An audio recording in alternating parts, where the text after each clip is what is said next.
আসসালামু আলাইকুম সুপ্রিয় দর্শক, চলে আসলাম এই মুহূর্তে পাওয়া সবচেয়ে গুরুত্বপূর্ণ আবহাওয়ার নতুন আপডেট নিয়ে। এবার দেশের দিকে আসতে চলেছে ভয়ঙ্কর কালবৈশাখী ঝড়, শিলাবৃষ্টি ও বজ্রপাত। ইতিমধ্যেই আবহাওয়া দপ্তর থেকে জারি করা হয়েছে ভয়ঙ্কর সতর্কবার্তা। আগামী ২৪ ঘন্টার মধ্যেই ঢাকা, খুলনা, বরিশাল, চট্টগ্রাম, ময়মনসিংহ, সিলেট বিভাগে বিভিন্ন জেলাতে বিক্ষিপ্ত বৃষ্টি বা বজ্র বৃষ্টিপাতের সতর্কতা রয়েছে। এছাড়া আগামী ১০ই মার্চের পর থেকে বাংলাদেশ এবং পশ্চিমবঙ্গে বিভিন্ন জেলাতে এই বছরের প্রথম শক্তিশালী কালবৈশাখী ঝড় আঘাত হানতে পারে। তো আজ ২রা মার্চ সোমবার এবং আগামীকাল ৩রা মার্চ মঙ্গলবার কেমন থাকতে চলেছে আগামী ২৪ থেকে ৪৮ ঘন্টার আবহাওয়া?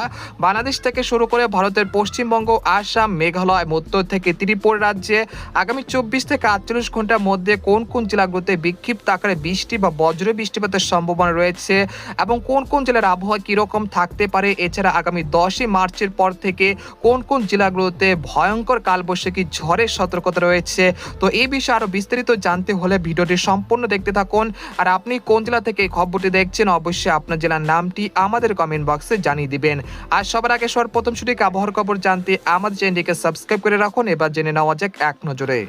বন্ধুরা, এই পর্যায়ে আমরা সরাসরি উপকৃতিতে চলে আসলাম। তো এখান থেকে আপনারা দেখতে পাচ্ছেন যে এই মুহূর্তে দেশের আকাশে প্রবেশ করতে চলেছে পশ্চিমী ঝঞ্ঝার মেঘমালা, যার ফলে আগামী ২৪ ঘন্টার মধ্যেই আবহাওয়ার বিরাট পরিবর্তন আসতে চলেছে। এর ফলে ২রা মার্চ সোমবার থেকে দেশের বিভিন্ন অঞ্চলে মেঘলা আকাশ এবং বৃষ্টিপাতের সম্ভাবনা তৈরি হয়েছে। ইতিমধ্যে রাজধানী ঢাকা, ফরিদপুর, মাদারীপুর, লোহাগাড়া, শায়লকুপর, যশোর, খুলনা, সাতক্ষীরা, বরিশাল, পিরোজপুর, মাঠবাড়িয়া, মতিরহাট, ফরিদগঞ্জ, কুমিল্লা এই অঞ্চলের আকাশ মেঘলা থেকে মেঘাচ্ছন্ন হতে শুরু করেছে। এছাড়া গোটা পশ্চিমবঙ্গে বিভিন্ন জেলাতে ঝাঁকে ঝাঁকে মেঘ প্রবেশ করতে শুরু করেছে এবং আগামীকাল থেকেই আবহাওয়ায় আসতে চলেছে বিরাট পরিবর্তন। এছাড়া এই মুহূর্তে বঙ্গোপসাগর স্বাভাবিক রয়েছে, কোনো নিম্নচাপ, কোনো ঘূর্ণিঝড়ের সম্ভাবনা নেই। এই পর্যায়ে আপনাদেরকে জানিয়ে দেবো যে ইউরোপিয়ান যে মেঘমালার আপডেট রয়েছে সেখান থেকে সরাসরি দেখানোর চেষ্টা করছি। ২রা মার্চ সোমবার ভোর ৫টা থেকে দেশের আবহাওয়া পরিস্থিতি কিরকম থাকতে পারে। এই দিন সকালের দিকে দেখা যাচ্ছে রাজশাহী, ময়মনসিংহ, ঢাকা, চট্টগ্রাম বিভাগে ২-১টি জেলার আকাশ কিছুটা আংশিক মেঘলা থেকে মেঘাচ্ছন্ন থাকতে পারে এবং মেঘের ঘনত্ব বেশি থাকতে পারে দেশের উপকূলীয় অঞ্চল, বিশেষ করে বরিশাল, খেপুপাড়া, সন্দ্বীপ, হাতিয়া, মতিরহাট, ফরিদগঞ্জ, কুমিল্লা, ব্রাহ্মণবাড়িয়া, কাপাসিয়া, কিশোরগঞ্জ, সিলেট, জৈন্তাপুর, কানাইঘাট, মৌলভীবাজার এই অঞ্চলগুলোতে, একই সঙ্গে চট্টগ্রাম, খাগড়াছড়ি, বান্দরবান এই অঞ্চলগুলোতে মেঘের ঘনত্ব বেশি থাকতে পারে। তবে পশ্চিমবঙ্গের কলকাতা, খড়গপুর, পূর্ব ও পশ্চিম মেদিনীপুর এই অঞ্চলের আকাশও কিছুটা মেঘলা থেকে মেঘাচ্ছন্ন থাকতে পারে। তারপর বেলা বাড়ার সাথে সাথে এই মেঘ কেটে দেশের বিভিন্ন অঞ্চলে রোদের উপস্থিতি দেখা যেতে পারে। তারপর দুপুর ১টার পর থেকে আবহাওয়ায় কিন্তু পরিবর্তন আসতে চলেছে। এর কারণ হলো পশ্চিমী ঝঞ্ঝা কিন্তু দেশের দক্ষিণ অঞ্চলে প্রবেশ করতে পারে, যার ফলে দুপুর ২টা থেকে পিরোজপুর, বরিশাল, মাঠবাড়িয়া, খেপুপাড়া, পটুয়াখালী, লালমোহন, মতিরহাট, মাদারীপুর, লোহাগাড়া, খুলনা, যশোর, সাতক্ষীরা, তারপর হচ্ছে কুমিল্লা, নোয়াখালী, চাঁদপুর এই অঞ্চলে ২-১টি জেলাতে বিক্ষিপ্ত আকারে হালকা মাঝারি বৃষ্টি বা বজ্র বৃষ্টিপাতের সম্ভাবনা রয়েছে দুপুর ২টা থেকে বিকেল বা সন্ধ্যা ৬টার দিকে। আপনারা যদি এখানে দেখতে পাচ্ছেন যে সন্ধ্যা ৬টার দিকে বরিশাল, মতিরহাট, লালমোহন, ভোলা, খেপুপাড়া, মাঠবাড়িয়া, তারপর হচ্ছে খাগড়াছড়ি, রাঙ্গামাটি এই অঞ্চলে ২-১টি জেলাতে বৃষ্টি বা বজ্রসহ বৃষ্টিপাতের সতর্কতা রয়েছে সোমবার ২রা মার্চ সন্ধ্যার দিকে। তারপর আমরা রাত ১০টার দিকে চলে আসলাম, আসার পর দেখতে পাচ্ছি চট্টগ্রাম বিভাগের ২-১টি জেলাতে হালকা গুড়ি গুড়ি বৃষ্টিপাতের সম্ভাবনা রয়েছে। তারপর দেখা যাচ্ছে যে রাতের দিকে দেশের উপকূলীয় অঞ্চলগুলোতে হালকা থেকে মাঝারি ধরনের ঘন কুয়াশার তীব্রতা দেখা যেতে পারে খুলনা, বরিশাল এই অঞ্চলগুলোতে। তবে চট্টগ্রাম, খাগড়াছড়ি, রাঙ্গামাটি, বিলাইছড়ি, তারপর হচ্ছে এই অঞ্চলে ২-১টি জেলাতে বৃষ্টি বা বজ্র বৃষ্টিপাত হতে পারে ৩রা মার্চ রাত ৩টার দিকে। এরপর দেখা যাচ্ছে যে সকাল ৬টার দিকে দেখা যাচ্ছে খুলনা, বরিশাল, চট্টগ্রাম, ঢাকা বিভাগে বিভিন্ন জেলার আকাশ কিছুটা ঘন কুয়াশার তীব্রতা ঢাকা থাকতে পারে।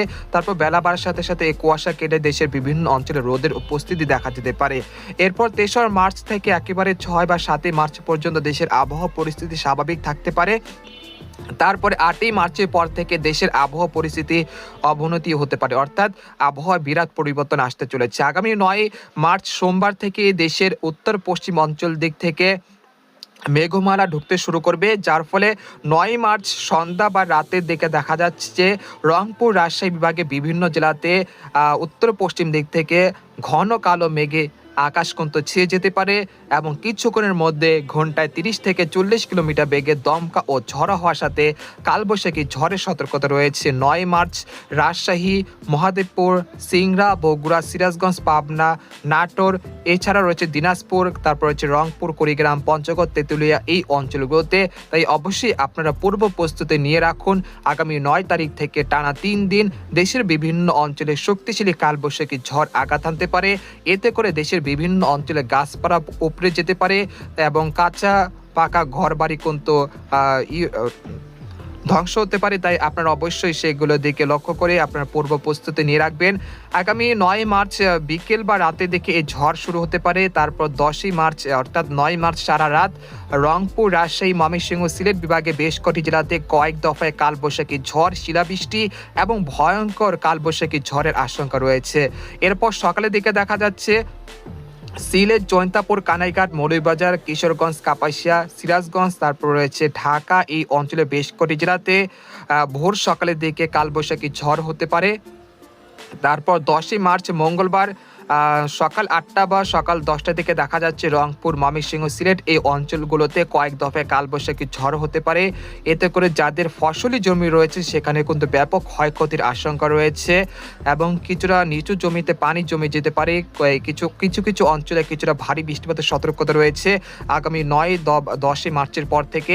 তাই অবশ্যই আপনারা পূর্ব প্রস্তুতি নিয়ে রাখবেন। এরপর যে আপনাদেরকে জানিয়ে দেবো যে আরেকটি মডেলের পূর্বাভাস, সেখান থেকে দেখতে পাচ্ছেন যে আগামী 24 ঘন্টায় দেশের দক্ষিণাঞ্চল, পিরোজপুর, বরিশাল, মাঠবাড়িয়া, তারপর হচ্ছে মতিরহাট, নোয়াখালী এই অঞ্চলগুলোতে প্রায় 4 থেকে 5 মিলিমিটার পর্যন্ত হালকা থেকে মাঝারি ধরনের বৃষ্টিপাত হতে পারে। তাছাড়া ঢাকা, ময়মনসিংহ, সিলেট, রংপুর, রাজশাহী এই অঞ্চলগুলোতে সেরকম বৃষ্টিপাতের সম্ভাবনা তেমন দেখা যাচ্ছে না। এরপর আগামী 9 থেকে 10ই মার্চ ভারী থেকে অতি ভারী বৃষ্টিপাত হতে পারে রংপুর, গাইবান্ধা, কুড়িগ্রাম, ঠাকুরগাঁও, পঞ্চগড়, তেঁতুলিয়া এই অঞ্চলগুলোতে প্রায় 20 থেকে 25 মিলিমিটার পর্যন্ত ভারী বৃষ্টিপাতের সতর্কতা রয়েছে। তাছাড়া সরিষাবাড়ি, জামালপুর, ময়মনসিংহ, নেত্রকোনা, মাধান এই অঞ্চলগুলোতে প্রায় 10 থেকে 25 মিলিমিটার পর্যন্ত মাঝারি থেকে ভারী বৃষ্টিপাতের সতর্কতা রয়েছে। একই সঙ্গে কিশোরগঞ্জ, কাপাসিয়া, মৌলভীবাজার, সিলেট, জৈন্তাপুর, কানাইঘাট এই অঞ্চলগুলোতে প্রায় 20 থেকে 25 মিলিমিটার পর্যন্ত ভারী থেকে অতি ভারী বৃষ্টিপাতের সতর্কতা রয়েছে। তাছাড়া সরিষাবাড়, তারপরে রয়েছে সিংড়া, তারপর রয়েছে বগুড়া, মহাদেবপুর, রাজশাহী এই অঞ্চলগুলোতেও প্রায় 5 থেকে 6 মিলিমিটার পর্যন্ত হালকা থেকে মাঝারি ধরনের বৃষ্টিপাতের সম্ভাবনা রয়েছে। অর্থাৎ বলা যাচ্ছে যে আগামী 24 ঘন্টায় খুলনা, বরিশাল, চট্টগ্রাম বিভাগের কয়েকটি জেলাতে হালকা মাঝারি বৃষ্টিপাত হতে পারে। এরপরে আগামী 9 থেকে 10 তারিখ খুলনা, রংপুর, ময়মনসিংহ, সিলেট বিভাগের বেশ কটি জেলাতে হালকা থেকে মাঝারি ধরনের বৃষ্টি এবং কয়েকটি জেলাতে মাঝারি থেকে ভারী বৃষ্টিপাতের সতর্কতা রয়েছে। এ বিষয়ে আপনাদেরকে পরবর্তী ভিডিওতে আরও বিস্তারিতভাবে জানানো হবে। তো আরও বিস্তারিত জানতে হলে আমাদের পরবর্তী ভিডিওতে নজর রাখতে হবে। এই পর্যায়ে আপনাদেরকে তাপমাত্রা যে মডেলের পূর্বাভাস রয়েছে সেখান থেকে ধারণা দেওয়ার চেষ্টা করছি। 2রা মার্চ সোমবার দেশের সর্বনিম্ন তাপমাত্রা কোন কোন জেলাগুলোতে রেকর্ডকৃত হতে পারে। 2রা মার্চ দেশের সর্বনিম্ন তাপমাত্রা রেকর্ডকৃত হতে পারে রংপুর, ঠাকুরগাঁও, পঞ্চগড়, তেঁতুলিয়া এই অঞ্চলগুলোতে প্রায় 17 থেকে 18 ডিগ্রি সেলসিয়াস সর্বনিম্ন তাপমাত্রা রেকর্ডকৃত হতে পারে।